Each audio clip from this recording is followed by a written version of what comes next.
Copenhagen summit in December, just a few weeks away, a hugely important summit. So much depends on it. And I'm very grateful for your questions, and I wanted to just answer some of them. Pratik Butch asked me what we can do to make sure the global leaders really deliver the deal that is necessary for future generations.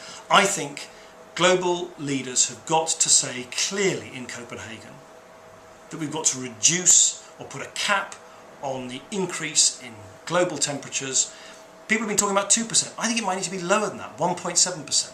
We've got to reduce the amount of emissions. I would say 300 parts per million. Really keep emissions right down to ensure we have a sustainable environment in the future. How do you do that? Well, the developed world needs to cut emissions, and cut emissions big. I think the European Union should commit to cutting emissions by 40%, well ahead of the 20–30% that is being talked about at the moment. And we need to create a fund, money, a pot of money, which provides resources to the developing world, so the developing world can leapfrog into a green, sustainable future and not develop themselves economically with all the pollution which our industrial revolution entailed. My view is that the best calculations, Nicholas Stern, the environmental economist, has said that about $160 billion are required every year. That costs a lot of money. Money isn't growing on trees anymore, and I think we need to look at innovative ways of generating that money. For instance, imposing a levy on fuels, aviation fuels, maritime fuels, which at the moment are in effect tax-free, unlike the petrol we put into the tank of our cars. Make sure there is a fuel levy on aviation and maritime fuel, as much as there is on other fossil fuels, and that money should be hypothecated into a fund to help the developing world to go green as well. So those are, if you like, the red lines. That's in response to a question from Will Tucker. What are our red lines? Those are the red lines we have for the deal. Lucy Thurkill asks, green is good, but can it please be cheaper? Yes, it can be cheaper.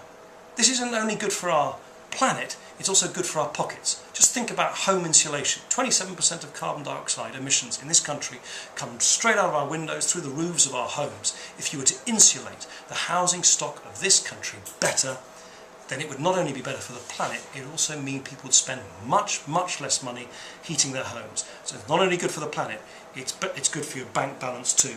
And finally, Hibernica asks on Twitter, what's the plan B if Copenhagen fails to meet expectations? I really don't think there is a plan B. I think with something as dramatic as catastrophic climate change, there is no plan B. Gordon Brown and other world leaders have a huge responsibility weighing on their shoulders. They've got to come up with a deal for the sake of future generations in the United Kingdom and across the globe. You might notice, by the way, I'm wearing a pink tie in support of today's Wear It Pink.